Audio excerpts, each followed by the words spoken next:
युवा कांग्रेस के प्रदेश अध्यक्ष विक्रांत भूरिया शनिवार को राजधानी भोपाल पहुंचे, जहां उन्होंने प्रदेश कांग्रेस कार्यालय में पत्रकारों से चर्चा की। इस दौरान उन्होंने मध्य प्रदेश की शिवराज सरकार द्वारा हाल ही में पैसा एक्ट को लेकर बनाए गए नियमों पर सरकार को जमकर घेरा। उन्होंने प्रदेश सरकार पर आरोपों की झड़ी लगाते हुए कहा कि पैसा एक्ट तो तत्कालीन यूपीए की सरकार में ही आ गया था, वहीं प्रदेश सरकार पर पैसा एक्ट के नाम पर फर्जी नियुक्तियां करने का आरोप लगाया।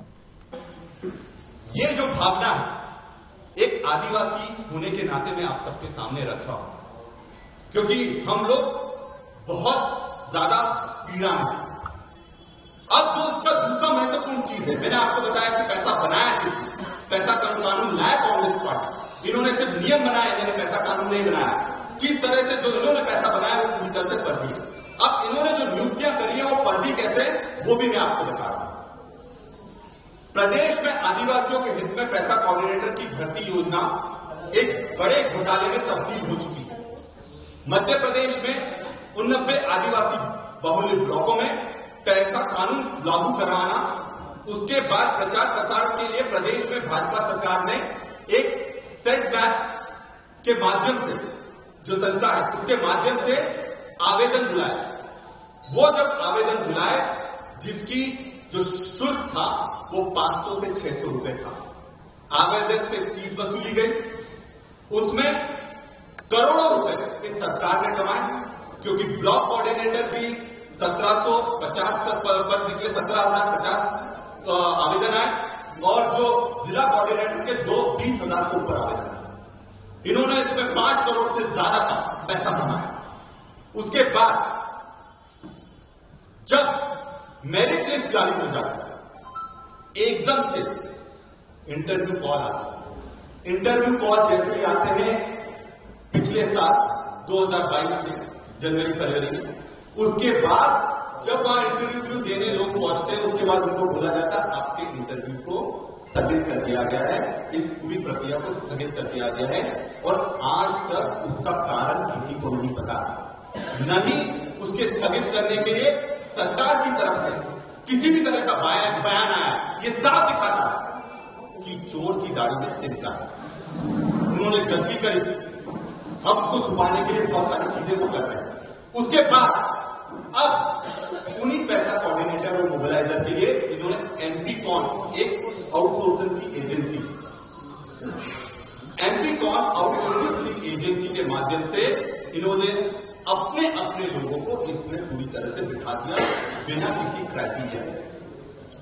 सिर्फ बीजेपी और आरएसएस के प्योर जो लोग हैं, जो उनके लिए काम करते हैं, प्रत्यक्ष या अप्रत्यक्ष रूप से, या बीजेपी के लोगों के रिश्तेदार हैं, या भाई भतीजावाद, जो बीजेपी इतनी बड़ी बड़ी बातें करती है कि भाई भतीजावाद की, जैसा तो एक जीता जागता मॉन्यूमेंट है। उसके अलावा इन्होंने इस वो सवाल सीधे सीधे, यदि आपको एमपीकॉन से भर्ती करना था तो सेटमैप से विज्ञापन क्यों निकाला गया? अगर एमपीकॉन से पहले भर्ती करनी थी, आपको आउटसोर्सिंग करनी थी, तो आप विज्ञापन ही नहीं निकालते, और ना आप किसी और संस्था से उसके आवेदन मंगवाते।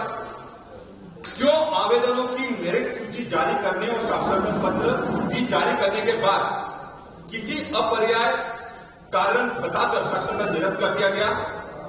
आज तक वो कारण उन आवेदकों को क्यों नहीं बताया गया जिन्होंने फीस जमा कर आवेदन किए थे? आखिर सरकार ऐसा क्या छिपा रही है? आवेदकों से जो करोड़ों रुपए लिए, जो राशि ली, उस राशि का क्या हुआ? अभी तक उन आवेदकों की फीस क्यों नहीं लौटाई गई? भाजपा सरकार का क्या यही सुशासन है? जो 119 नियुक्तियां हुई, एक और एक बड़ा खुलासा मैं आपके सामने कर रहा हूं। जो 119 नियुक्तियां करी, आपको जानकर बहुत आश्चर्य होगा, उन 119 नियुक्तियों में एक भी महिला को जगह नहीं मिली। ये जो बीजेपी सरकार महिला सशक्तिकरण की बात करती है, महिलाओं को सम्मान देने की बात करती है, लाडली बहना योजना के नाम से चुनावी वोट बटोरने की बात करती है, ऐसा क्या हो गया कि 119 जो नियुक्तियां करी आपने एमपीकॉन के माध्यम से, उसमें एक भी महिला को आपकी जगह नहीं दी? क्या हमारी महिला इतनी काबिल नहीं थी? क्या महिला का काम सिर्फ खाना बनाना और फिर वोट देना है? या फिर रतलाम में जो इनने घटना करी, जिसमें मंच पर अश्लील प्रदर्शन करवाया गया महिलाओं से, और आज तक उसके लिए माफी नहीं मांगी। क्या महिलाओं का इतना ही प्रयोजन है? और जहां उनको अधिकार देने की बात आती है, वो 119 जो एमपी कॉन में भर्तियां करी उसमें से एक भी महिला की भर्ती नहीं हुई। ये अपने आप में बहुत शर्मनाक है और शिवराज सिंह चौहान जी और भाजपा के दामन में एक बहुत बड़े दाग के रूप में हम ये चाहते हैं कि अगर आपको एमपी कौन से करवाना था तो आपने सेटबैक से क्यों करवाई? और दूसरा एक और इसका पहलू यह है, व्यापक और या फिर कर्मचारी चयन आयोग या लोक सेवा आयोग से आपने चयन क्यों नहीं करा? आपकी एजेंसी है, क्या आपको उन पर जरा सा भी भरोसा नहीं है? आपने खुद की एजेंसी छोड़कर एक बाहर की आउटसोर्स एजेंसी को आपने एक इतनी बड़ी जवाबदारी दे दी कि आपको हर पंचायत तक जाने का अधिकार दे दिया। 45,000 रुपए सैलरी हर महीने फिक्स कर दी, 25,000 रुपए सैलरी फिक्स कर दी। आपने व्यापक कर्मचारी चयन आयोग या लोक सेवा आयोग बनकर संसद से पास हुआ 1996 में, 1996। तो जो पैसा कानून बना वो 1996 में बन चुका, पर यह बिडंगा दे कि मध्य प्रदेश में शिवराज सिंह चौहान जी ने 20 साल से ज्यादा लगा दिए उस कानून के नियम बनाने के लिए, क्योंकि नियम बनाना ये सरकार के हाथ में होता है, राज्य सरकार के हाथ में होता है। केंद्र सरकार कानून बना सकती है, पर वो नियम क्या रहेंगे वो राज्य सरकार का अधिकार रहता है, और जिसमें शिवराज सिंह चौहान जी पूरी तरह से विफल रहे और 20 साल लगा दिए उन्होंने ये नियम बनाने के लिए। पर हकीकत क्या है साहब? नियम क्या है ये आप ध्यान से सुनिएगा। जो पैसा कानून था उसमें मूल उद्देश्य उस पैसा कानून का क्या था?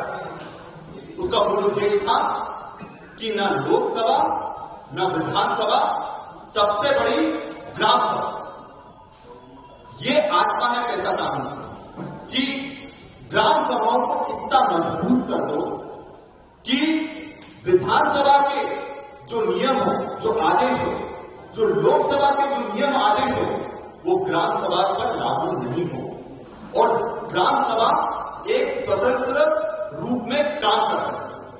पर हकीकत में क्या हो? पैसा कानून का उद्देश्य था नौकरशाही को खत्म करना, पर इन्होंने क्या उसको खत्म करा? नहीं, इन्होंने नौकरशाही को और ताकतवर बना दिया। कैसे? आज भी ग्राम सभाओं के ऊपर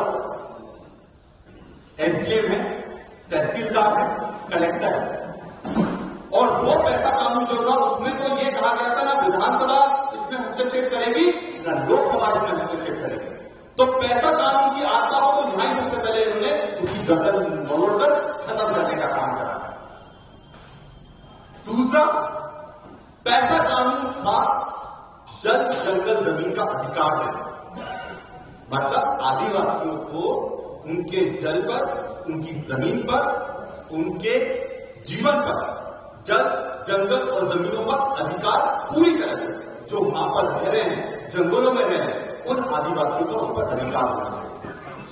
नए पैसा कानून जो भाजपा का फर्जी पैसा कानून, उसमें इस तरह का कोई भी प्रावधान नहीं है, क्योंकि ये फर्जी पैसा कानून है, भाजपा का पैसा कानून। जो पैसा कानून कांग्रेस ने बनाया था, उस पैसा कानून में यह अधिकार था कि जो भी स्थानीय खनिज होगा, चाहे वो मिट्टी हो सकती है, चाहे वो वनोपज हो सकती है, चाहे वो रेत हो सकती है, चाहे वो माइनिंग में बड़े बड़े डायमंड हो सकते हैं, जो भी उन लोकल खनिजों पर वहां की ग्राम सभा का अधिकार होगा। पर जो नया पैसा कानून बना है उसमें ऐसा कोई भी अधिकार नहीं दिया। जितनी भी टेंडरिंग होती है खनिजों की वो सेंट्रल टेंडरिंग होती है, तो इसमें जो अधिकार उनको पैसा कानून में देना था, ग्राम सभाओं को देना था, वो अधिकार उन्होंने उससे छीन लिया। एक और बहुत बड़ी चीज, पैसा कानून का उद्देश्य था कि जो आदिवासी संस्कृति, जो रूढ़ी प्रथा है, जो उनके संस्कार, जो उनके जीवन यापन के तरीके हैं, इनकी रक्षा, रूढ़ी प्रथा को रक्षा करने के लिए, उनके संस्कारों की रक्षा करने के लिए, उनकी पहचान की रक्षा करने के लिए इस नए पैसा कानून में एक भी नियम नहीं बना है। तो ना जन जंगल का अधिकार दिया, ना अपने रूढ़ी प्रथा या उनके संस्कार, उनकी सभ्यता को बचाने के लिए कोई कदम लिया, ना आपने नौकरशाही को खत्म करा। और नौकरशाही को खत्म नहीं करा तो फिर ये ग्राम सभा का औचित्य क्या रह गया? इसमें एक बहुत बड़ा विवाद पंचायत में शुरू हो गया। ये एक बहुत बड़ी चीज मैं आपको बता रहा हूं, क्योंकि जमीन पर हम लोग काम कर रहे हैं।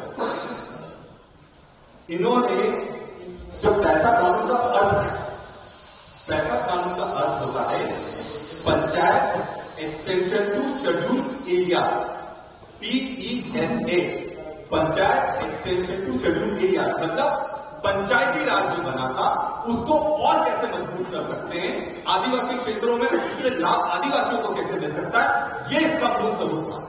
पर आज क्या करा बीजेपी सरकार ने? बीजेपी सरकार ने आज ग्राम सभाओं का निर्माण तो कर दिया, पर ये बहुत चौंकाने वाली खबर मैं आपको दे रहा हूं, पर उन्होंने इसमें नियम बना दिया, इसमें ना सरपंच रह सकता है, ना इसमें पंच रह सकता है, ना इसमें कड़वी रह सकता है, ना पटेल रह सकता है। तो जो पंचायत राज के प्रतिनिधित्व कर रहे हैं, जो चुनकर आ रहे हैं, चाहे वो सरपंच हो, चाहे वो पंच हो, चाहे कड़वी हो, पटेल हो, जो पूरे गांव का तोड़ करते हैं, वहां के विवाद जाने का काम करते हैं, आपने उस कमेटी से उन्हीं को बाहर का रास्ता दिखा दिया। क्योंकि आप नहीं चाहते थे कि ग्राम सभाएं मजबूत बने, वो ताकतवर बने, वो अपने अधिकार खुद ले सके। आप चाहते थे कि ग्राम सभाओं में जो बीजेपी के एजेंट होंगे, जो बीजेपी के लोग हैं, वो ग्राम सभा में बिठा देते हैं, फिर उनसे जो भी करवाना है वो आप उनसे साइन करें। मैं आज अपने सभी पत्रकार भाइयों और बहनों का स्वागत करता हूं, होली की आपको शुभकामनाएं देता हूं। आज का मुद्दा कई बड़ा है आपसे और मुझसे, क्योंकि ये एक पूरे समाज को जिस तरह से बदनाम करने का एक षड्यंत्र है, आदिवासी समाज के अधिकार छीनने का षड्यंत्र है, और खुद के लोगों को जो भाजपा और आरएसएस के एजेंट हैं उनको सिस्टम में डालने का षड्यंत्र है। आज दो महत्वपूर्ण चीजों पर मैं आपसे बात करने जा रहा हूं। पैसा कानून, बीजेपी का पैसा कानून, और पैसा मोबाइलाइज कर जो भर्तियां हो रही है उसमें बहुत बड़ा षड्यंत्र और बहुत बड़ा भ्रष्टाचार। ये जो बीजेपी का फर्जी पैसा कानून, इसमें फर्जी भर्तियां की जा रही है, फर्जी पैसा कानून की फर्जी भर्तियां, और ये आज प्रमाण के माध्यम से मैं आप सबके सामने साबित भी करूंगा कि किस तरह से पैसा कानून को इन्होंने रूल या नियम बनाने का काम ना करते हुए पैसा कानून को पूरी तरह से बर्बाद करने का काम करा है। पैसा कानून में की गई नियुक्तियां पूरी तरह से बीजेपी समर्थित, आरएसएस समर्थित लोगों की गई है, और जिनको आज पैसा मोबिलाइजर के रूप में जो मेरिट लिस्ट में आए थे, जिनको सिस्टम में होना चाहिए, उनको पूरी तरह से सिस्टम से बाहर का रास्ता दिखा दिया गया। सबसे पहले पैसा कानून, मुख्यमंत्री जी बड़ी बड़ी बातें करते हैं, वो बात करते हैं कि हमने पैसा कानून बना दिया, हम पैसा कानून को ले आए, हम आदिवासी हितैषी हैं, पर हकीकत कुछ और है। पैसा कानून बनाने वाला जो शख्स थे वो थे जिसकी इसकी शुरुआत करी थी पीवी नरसिम्हा राव जी। 1994 में उन्होंने एक कमेटी का गठन करने के लिए निर्देशित करा, जब केंद्र में कांग्रेस की सरकार, और उस कमेटी का नाम था भूरिया कमेटी, जो कि उस समय के सांसद दिलीप सिंह भूरिया जी की अध्यक्षता में